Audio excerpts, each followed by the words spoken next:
하나님은 살아계시고 지금도 우리와 함께 하시는 분이십니다. 우리가 하나님의 사람으로 성도답게 이 땅을 살아갈 때 하나님께서 모든 것을 준비해 놓으셨던 그 준비해 놓으신 것들을 발견하는 은혜, 그게 기적이라고 하죠. 우리가 표현할 때 그 살아계신 하나님을 오늘 이 시간에 또 말씀을 통해서 저와 여러분이 만나기 바랍니다. 우리 앞뒤자로 인사했으면 좋겠어요. 하나님은 살아계십니다. 하나님은 살아계십니다. 네. 그리고 이렇게 인사합니다. 하나님이 당신을 통해 놀라운 일을 이루실 겁니다. 하나님이 당신을 통해 놀라운 일을 이루실 겁니다. 아멘. 여러분 이 사실을 믿으시기 바랍니다. 제가 참 존경하는 우리 합심교단의 총회장님을 역임하신 전주에 있는 세중앙교회, 좀 규모가 있는 교회인데요. 그 지역사회에서. 근데 거기에서 이제 은퇴를 이제 몇 년 앞두시고 정말 기도하면서 뜨겁게 말씀을 전하시고 그 말씀대로 우리가 당연한 것처럼 여기지만 말씀대로 살기 위해서 몸부림치고 있는 목회자예요. 거기에 이제 제가 또 잘 아는 국동방송 PD 한 분이 계시는데 그분이 전북 국동방송에 계시더라고요. 거기에서 이제 이 메시지를 이제 홍 목사님 통해서 제가 이제 받게 됐고 나누고 싶다 생각이 들었어요. 왜냐하면 여러분 목회자들도 있잖아요. 또 성도들도 마찬가지겠지만 교회 규모가 1000명 이상 넘어가고 그렇게 되잖아요. 특별히 또 지방 같은 데서 건물도 이렇게 화려하게 있고 그러면요 참 겸손해지기 힘듭니다. 어느 순간 그 지역에 참 큰 어른을 넘어서 어떻게 보면 왕과 같은 존재처럼 여기임을 받을 때가 있어요. 그런데 오직 이 목사님 정말로 말씀대로 살려고 몸부림치고 어떤 설교의 미사 요구보다도 오직 정말 가슴을 정말 마음을 토해내면서 하나님 말씀을 전하는, 저는 하나님이 그런 목회자들, 그런 성도들을 찾으실 줄 믿습니다. 여러분 우리가 짧은 메시지 봤던 것처럼 정말 힘들 거예요. 이 세상 그리스도인으로 말씀을 가지고 정직하게 살아가는 게 참 힘들 거예요. 근데 여러분 그때마다 한번 우선순위를 하나님께 예배하는 예배의 자리로 하나님이 기뻐하는 삶의 우선순위를 둬보세요. 그때 기적이 일어나요. 근데 우리가 기적을 경험하지 못하는 것, 그래서 그리스도인들에게 기적은 상식인데 이 상식을 경험하지 못하는 이유가 뭐냐면요 그렇게 안 해보기 때문이에요. 왜요? 답이 안 나오거든요. 우리 머리로 이해가 안 되거든요. 그러니까 경험을 못 가는 거예요. 못 가는 겁니다. 사랑하는 여러분, 우리가 계속해서 지금 천국을 향해 나아가는 걸음, 천국을 향해 나아가는 삶, 성도의 삶, 그걸 계속 살펴보고 있어요. 다시 한번 여러분에게 전합니다. 여러분 이 산상수훈이 시작됐을 때 이 팔복을 예수님께서 예수님의 말씀을 듣기 위해서 예수님께 무엇인가를 바라고 오는 수많은 사람들과 특별히 제자들을 향해서 바리새인과 서기관들을 향해서 이 말씀을 하고 있다는 거, 진짜 복이 무엇인가? 그 복은 먼저 심령이 가난해서 하나님께 나가고 내 삶 속에 해결될 수 없는 관계라든지 눈앞에 보이는 가정의 문제라든지 사업적인 문제라든지 그 문제, 또 내 자신의 죄의 문제라든지 내가 해결할 수 없는 그 문제를 가지고 애통하며 하나님께 나아가는 자, 그리고 온유한 자, 그리고 의에 줄이고 목마른 자, 그들이 복이 있다. 진짜 복은 그거다. 얼마나 이해가 됐겠어요. 생각해보세요. 그 사람들이 치유받기 위해서. 참 신기하지 않습니까? 여러분 예수님이 진짜 우리에게 필요한 거 주시잖아요. 그러면 어떻게 하면 부자 되는 법, 어떻게 하면 이제 10억 버는 법, 20억 버는 법, 어떻게 하면 이 세상을 성공적으로 살 수 있는 법, 그런 것들을 가르쳐 주겠죠. 근데 그게 아니라 진짜 복이 무엇인가를 우리에게 말씀하고 있다는 거. 우리는 유한한 인생이라는 것, 우리는 죽는다는 것, 그러면 천국을 향해 늘 바라보면서 오늘 내가 어떻게 살아가야 되는가 돌아봐라. 그리고 그 마음이 가난하고 애통하고 온유하고 의에 주르고 목마른 자, 그 중에 이 마음이 가난한 자가 하나님께 나아갔을 때 세상이 나아가서 국률이 여기라는 거죠. 그러면 우리가 국률의 영역을 받는다는 겁니다. 그래서 우리가 지난주에 이 국률에 담긴 의미를 살펴봤습니다. 그리고 이제 오늘 우리는 어떻게 하면 천국을 향해 나아가는 자의 삶 속에서 이제 교회 안에 하나님과의 관계 안에서 정말 좋은 관계 안에서 세상에 나아가서 이제 소금과 빛의 역할, 성도다운 역할, 진짜 하나님의 사람으로 살아낼 수 있을까? 어떻게 하면 이 국률을, 먼저 받은 국률을 우리가 세상에 보여줄 수 있을까? 그것은요, 제약된 세상을 먼저 우리가 국률이 여기고 세상의 참된 회복을 위해 노력하라는 거예요. 오늘 보면 국률이 여기는 자는 복이 있나니 그들이 국률이 여김을 받을 것이며, 사랑하는 여러분, 이 세상을 바라보면 분노할 때가 있어요. 아니, 어떻게 세상이 이렇게 변했지? 왜 이렇게 점점점 악해져 가고 있지? 그런데 여러분, 분노하고 슬퍼한다는 것은요, 우리에게 선한 영적인 감각이 살아있다는 건 아니겠어요? 그렇죠? 그것이 옳은 것인지 악한 것인지 우리가 느낌이 있는 거예요. 그렇잖아요? 이 세상에 보면 이유 없이 추구하는 사람들도 많이 있고요, 정치인들의 그 정치 때문에 위정자들로 인해서 경제가 어려워지고 전쟁이 일어나는 것들을 우리가 볼 수 있습니다. 그래서 무고한 시민들이 목숨을 잃는 것들을 볼 수 있어요.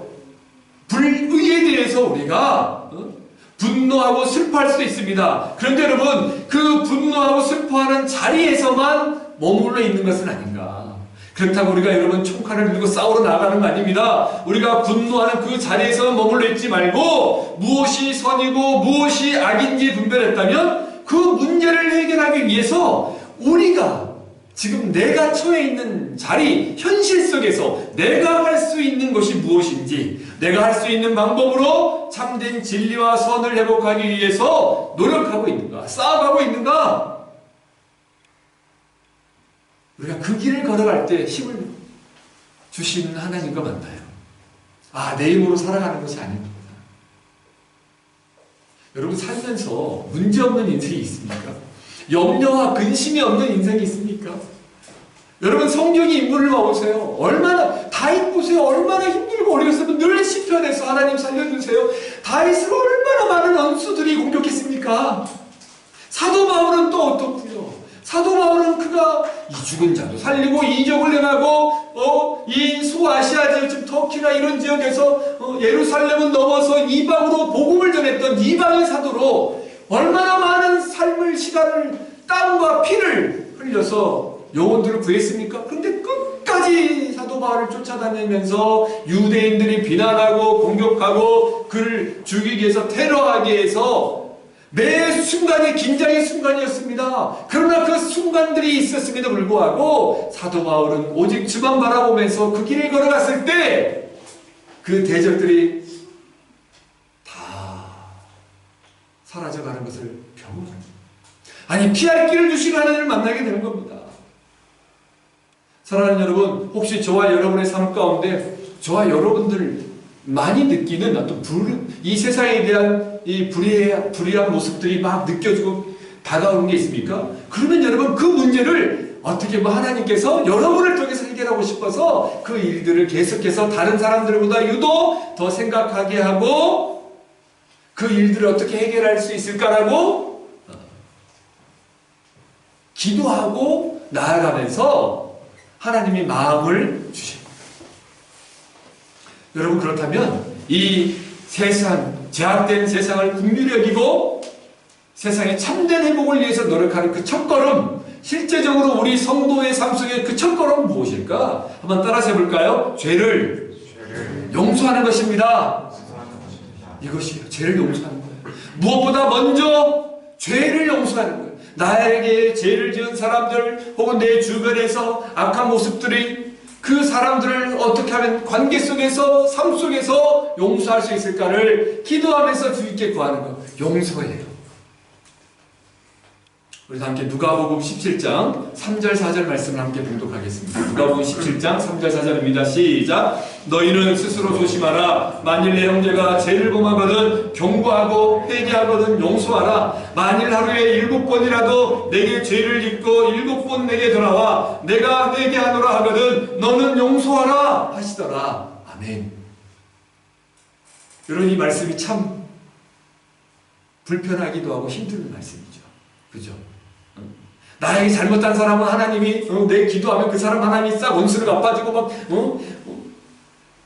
벼락을 딱 내리뜨면서 막 속이 시원하게 하나님이 선과 악을 딱 보여주셔야 되는데 뭐라고요? 형제가 죄를 범하거든 경고하고 회개하거든 용서. 우리 경고까지는 해요. 그죠? 경고까지는 할 수 있어요. 막 분노하면서 경고까지. 그거 잘못됐고 막 지적할 수 있어요. 그런데 그것에 끝나지 말고 그때 우리의 이웃과 형제가 우리가 용서하거든 회개하거든 용서하라. 이 말씀만 끝나면 그래도 어떻게 버텨보겠는데 14절에 아니 4절에 뭐라고요? 만일 하루에 7번이라도 내게 죄를 짓고 7번 내게 돌아와 내가 회개하노라 하거든 용서하라. 똑같은 잘못을 7번 반복하면 어떻게 용서할 수 있어요?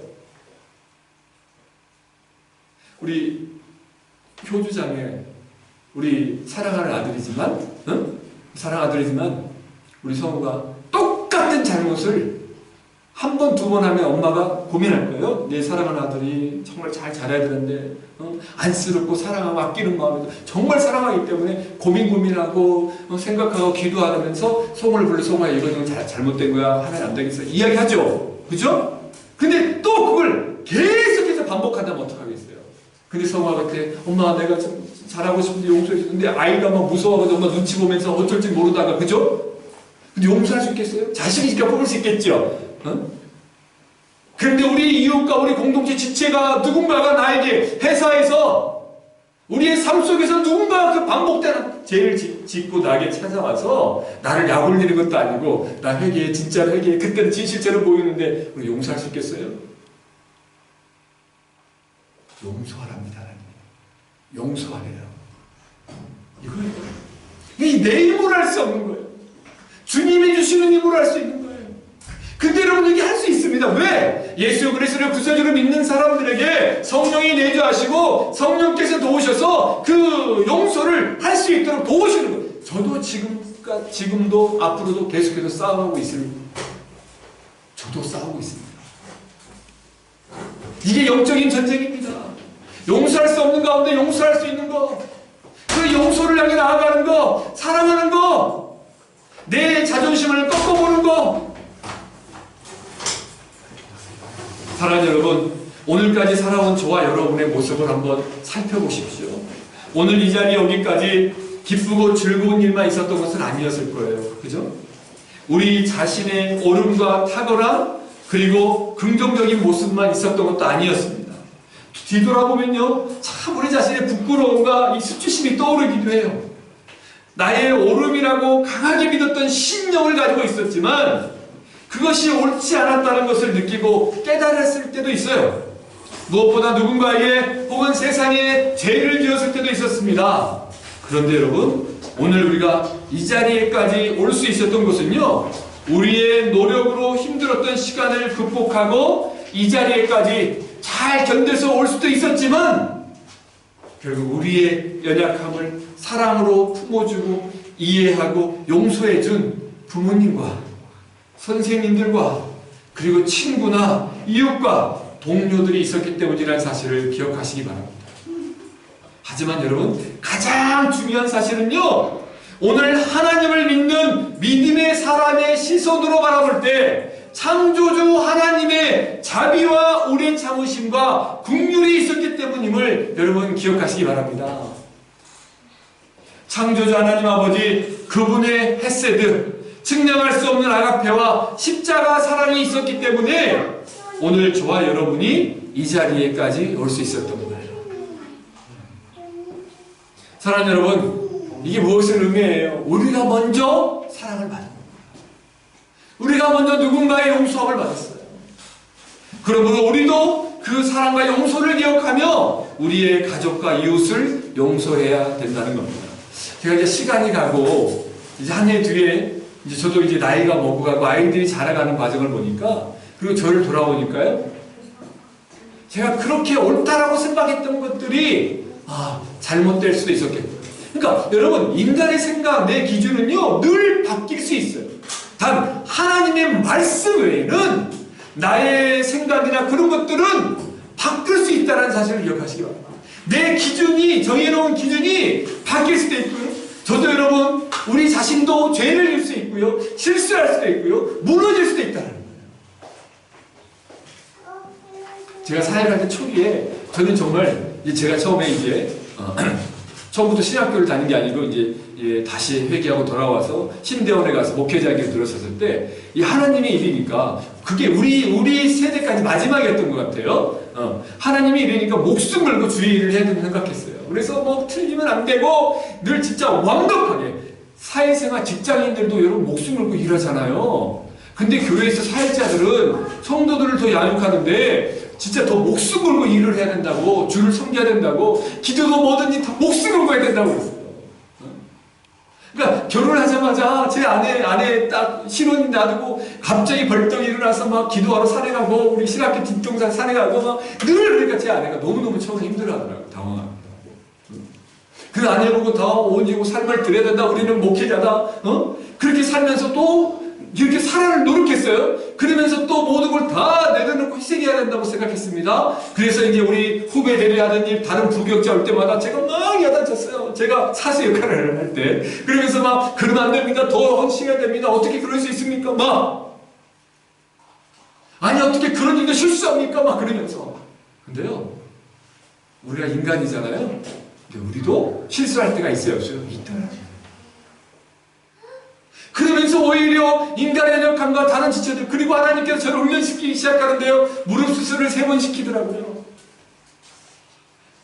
그리고 잘 아는 것처럼 우리 시우 어렸을 때 6개월 때 그 소아암 판정 받아가지고 하나님이 치유해주는 과정 속에서 저를 계속해서 하나님이 기도하게 하시고 연약한 지체들을 내 삶을 통해서 또 다른 사람을 또 바라보게 하시고 그러면서 온유와 긍휼의 모습으로 용서할 수 있는 모습으로 만들어 가시는 거예요. 누군가의 사랑을, 저와 애를 먼저 받았기 때문에. 그러므로 사랑하는 여러분, 기억하세요. 긍휼히 여기는 자의 첫 번째 삶 속에 나타난 모습은 용서하는 거예요. 저 압니다. 여러분 진짜 힘들 걸 알아요. 너무너무 힘들 거예요. 근데 그걸 우리 힘으로 하려고 하지 마시고 주님을 의지하면서 우리와 함께 하시는 성령을 의지하면서 용서하고 품어보세요. 그때 여러분 세상이 줄 수 없는 평안을 느껴요. 하나님이 주시는 이 은혜가 이거구나 하는 걸 느낄 거예요.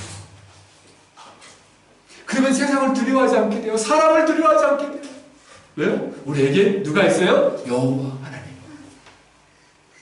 여러분 이 길을 걸어가길 주님의 이름으로 축원합니다. 그리고 여러분 긍휼히 여기는 자의 또 다른 모습 뭔지 아십니까? 고통당하는 자와 궁핍한 자들에게 마음을 나누는 거예요. 막 다시 마음을 나누는 겁니다. 고통당하는 자와 궁핍한 자들에게 마음을 나누는 거예요. 현실에서 사회의 부조리와 악으로 인해 고통당하고 아픔을 당하고 있는 자들을 외면하는 것이 아니라 그들에게 먼저 다가가 마음을 나누는 거예요.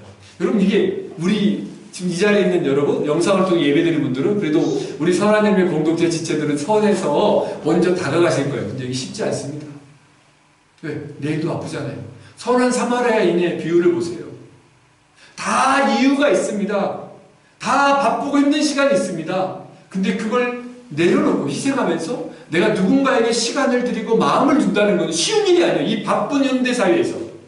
근데 그리스도인들은 잠시 멈추어 서서 주님을 의지하면서 그들에게 마음을 주는 거예요. 아니 우리가 적어도 할 수 없다고 한다면 그들을 위해서 기도하는 거예요. 이 세상을 놓고 기도하는 겁니다. 이것이 교회와 성도들이 세상을 향해 마음을 열고 그들의 형편을 공감하는 거예요. 그래서 저는 긍휼히 여기는 자의 삶의 모습 속에서 공감 능력이 필요하다. 성도들에게 공감이 필요하다는 걸 느껴요.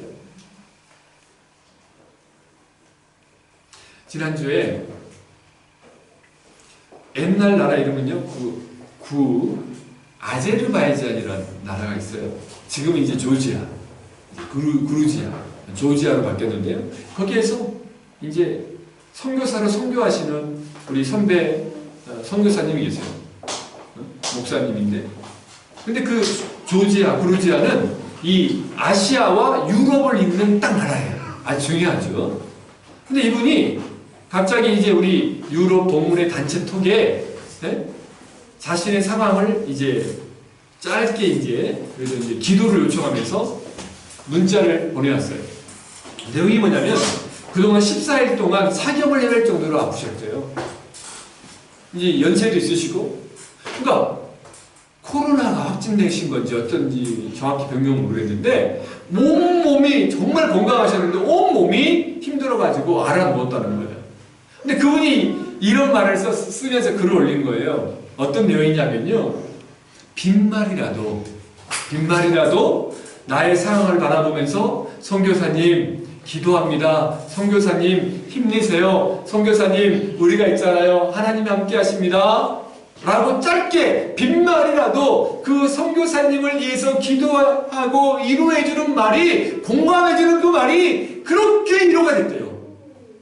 그리고 살 것 같대요. 그 힘으로 살아 번졌대요. 그러면서 우리 유럽 동문들도 힘들고 어렵고 목회하는 현장이 특별히 유럽이 코로나로 많이 힘들지만 그래서 저도 이 글을 올립니다. 기도해 주세요라고 이야기했어요. 선배님이시니까 후배들이 힘들까봐 깊은 마음을 아는데 그렇게 이야기해요. 맞습니다, 여러분.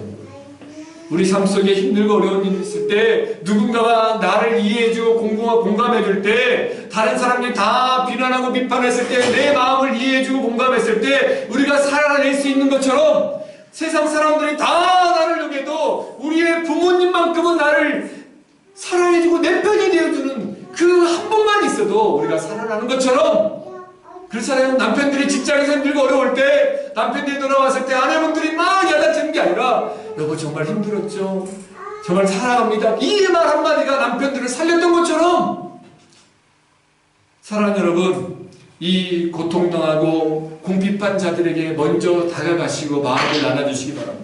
힘들고 어려운 사람, 특별히 여러분 우리가 알아요. 막 여러분 상처 많은 사람들이 상처만 찔리면 아프잖아요. 그러니까 막 찔리면 아프고 막 이상한 소리 내고 막 힘들어하는 사람 보면요, 상처가 많은 거예요. 두려운 거예요.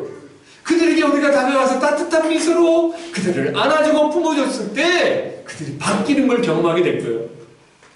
그래서 사랑하는 여러분, 정말 힘들고 어려운 사람들, 특별히 우리 교회 공동체에서 그들이 있다고 한다면 먼저 그들 편에서 생각하고 마음을 나누기 바랍니다. 그들을 먼저 비판하고 비난하기보다 여러분 기억하세요. 공감이 먼저입니다. 그리고 비판은 나중에 하는 거예요.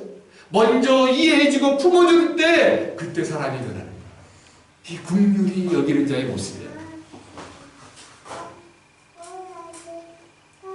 제가 참 존경하는 목사님이 계세요.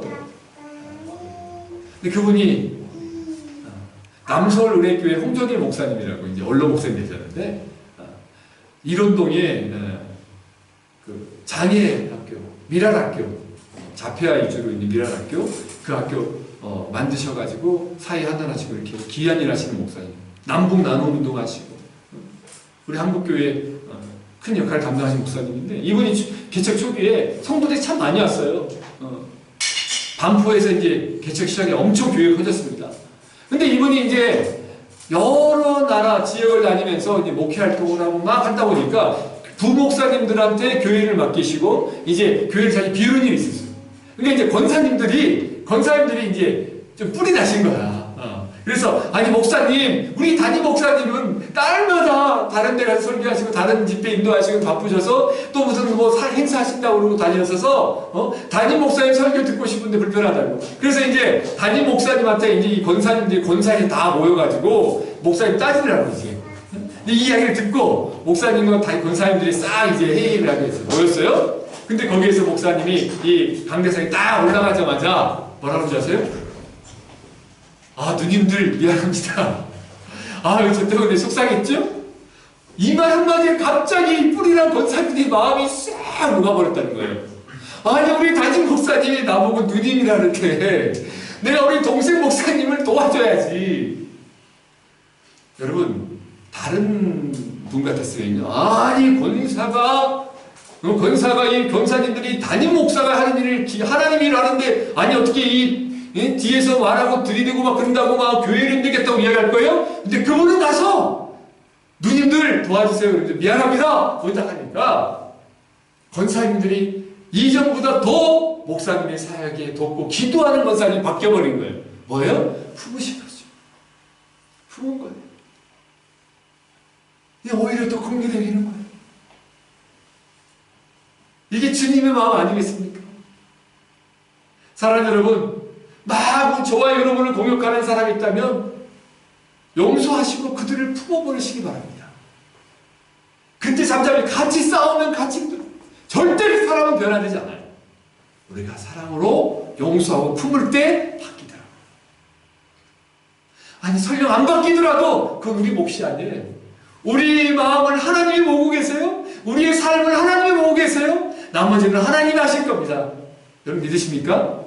그래서 하나님께 맡기시고 우리가 할 수 있는 최선을 다해서 먼저 공감하고 다가가는 저와 여러분 되기를 축원합니다.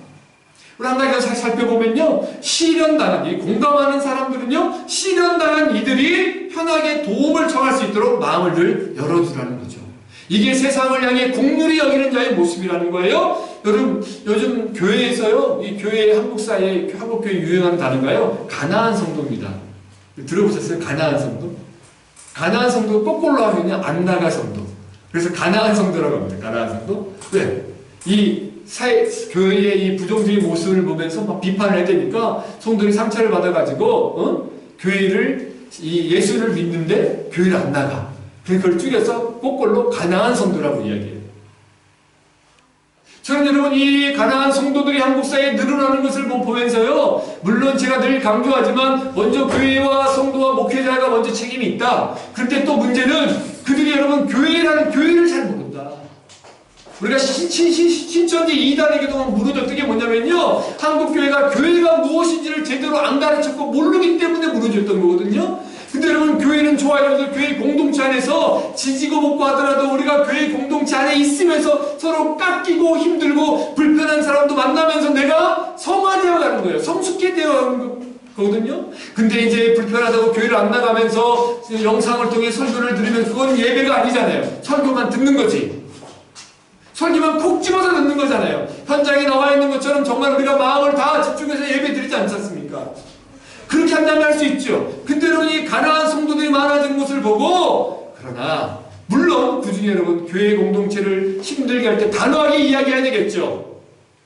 그들이 진정으로 앞서도 얘기했지만 회개하고 돌아온다면 우리가 용서를 해줘야 돼요. 그리고 먼저 여러분 기억하세요. 그들조차도 이 교회에 상처받고 힘들고 어려운 사람이 있다고 한다면 그들조차도 교회 안에 도움을 청하고 그들을 상담하고 위로할 수 있도록 교회가, 성도들이, 우리 지체들이 마음을 열고 그들을 품을 수 있어야 된다는 거예요. 이게 긍휼히 여기는 자의 모습입니다. 사랑하는 여러분, 오늘 저와 여러분은 어떤 길을 걷기를 원합니까? 아니 어떤 길을 걷고 있나요? 이렇게 긍휼히 여길 때, 우리 오늘 마태복음 5장 7절 본문에 그 복이 무엇인가를 이야기합니다. 다시 한번 읽어볼까요? 시작! 긍휼히 여기는 자는 복이 있나니 그들이 긍휼히 여김을 받을 것이며. 아멘. 그렇습니다. 우리 주님께서는 이렇게 긍휼히 여기는 자가 복되다고 해요. 왜냐하면 그들이 바로 긍휼히 여김을 받기 때문이에요. 자, 그렇다면 여러분, 왜 긍휼히 여김을 받는 것이 복일까요? 그것은요, 긍휼히 여기는 주체가 누구냐 이거예요. 사람입니까? 여호와 하나님이십니까? 하나님이에요. 사람이 아닌 창조주 하나님, 만왕의 왕이신 여호와 하나님이시기 때문에 그분이 우리를 긍휼히 여긴다는 거예요. 그러니까 사람이 아니라는 거예요. 온 천지 만물을 지으시고 지금도 세상 역사를 주관하고 계신 하나님, 그분이 저와 여러분을 아시고 저와 여러분을 용서하시고 저와 여러분을 부으시고 저와 여러분을 긍휼히 여겨주십니다. 저는 이 본문을 묵상하면서 다윗이 자꾸 생각났어요. 제가 우리 PPT는 주지 않았는데 우리 한번 성경을 찾아볼까요? 시편 103편입니다. 여러분 혹시 핸드폰에 있는 분들 찾아보시면 시편 103편 103편 13, 14절입니다. 성경을 찾아보세요. 시편 103편 13, 14절 제가 읽도록 하겠습니다. 아버지가 자식을 긍휼히 여김같이 여호와께서는 자기를 경외하는 자를 긍휼히 여기시나니 이는 그가 우리의 체질을 아시며 우리가 단지 먼지뿐임을 기억하심이로다. 아멘. 다시 한번 읽겠습니다. 아버지가 자식을 긍휼히 여긴같이 여호와께서는 자기를 경외하는 자를 긍휼히 여기시나니 이는 그가 우리의 체질을 아시며 우리가 단지 먼지뿐임을 기억하심이로다. 여러분, 다윗의 기도입니다. 다윗의 시편입니다. 근데 이 다윗이 고백하는 거예요. 아버지가 자식을 긍휼히 여긴같이 여호와께서는 자기를 경외하는 자를 긍휼히 여기신다. 근데 이 긍휼히 여기시는 이유는, 이 긍휼은 그가 우리의 체질을 아시며 우리가 단지 먼지뿐임을 아신다. 기억한다. 즉 우리를 지으신 하나님께서 누구보다도 우리를 잘 아는 거예요. 여러분, 하나님의 사람을 흙으로 지으셨잖아요. 그 흙이 먼지란 뜻 아닙니까? 이렇게 하나님이 우리를 지으셔서 누구보다 잘 알아요. 그분이 우리를 긍휼히 여기신다는 거예요. 그분이 우리의 체질을 안다는 거예요. 그분이 우리의 성향과 기질과 우리의 모든 것을 아신다는 거예요. 그래서 우리가 누군가에게 긍휼을 행할 때 주님께서 우리에게 긍휼을 주시고 베풀어 주시고 그리고 우리의 삶의 모든 것들을 주장하고 이끌어 가신다는 사실. 여러분, 이게 얼마나 큰 은혜입니까? 그래서 여러분, 긍휼히 여기는 자는 유한한 사람이 아닌 전지전능하신 창조주 하나님으로부터 세상이 줄 수 없는 긍휼과 복과 은혜와 위로를 받게 되는 거예요. 이게 복이죠. 하나님과 함께하는 복이죠. 그래서 여러분, 다윗의 시편을 여러분 계속 보면요, 다윗이 너무너무 늘 기도했어요. 늘 하나님께 나아갔어요. 하나님, 나의 짐을 맡깁니다. 나의 문제를 맡깁니다. 나의 이런 고난이 있습니다. 나의 이런 괴로움이 있습니다. 늘 하나님께 나아가 기도했어요. 그때 하나님이 그 문제를 해결해 주는 것을 보는 거예요. 그래서 여호와께 내 짐을 내게 맡기라 그런 거 아닙니까? 사랑하는 여러분, 우리가 지난주에 이 긍휼의 의미를 살폈잖아요. 헤세드와 라함임, 즉 사랑과 동정을 담고 있다고 했습니다. 여러분, 사람에게 동정받아봤자 그건 한계가 있어요. 근데 하나님께 동정받고 그 사랑 안에 있을 때 여러분, 문제가 해결되는 역사를, 삶의 방향이 정해지는 역사, 우리가 나아갈 길이 보인다는 역사를 여러분들이 경험하길 바랍니다. 이 하나님을 바라보면서 오늘도 누군가를 긍휼히 여기고 또 그 긍휼히 여길 때에 세상에서 하나님 우리를 긍휼히 여겨주시는 것을 경험하는 한 주가 되길 주님의 이름으로 간절히 축원합니다.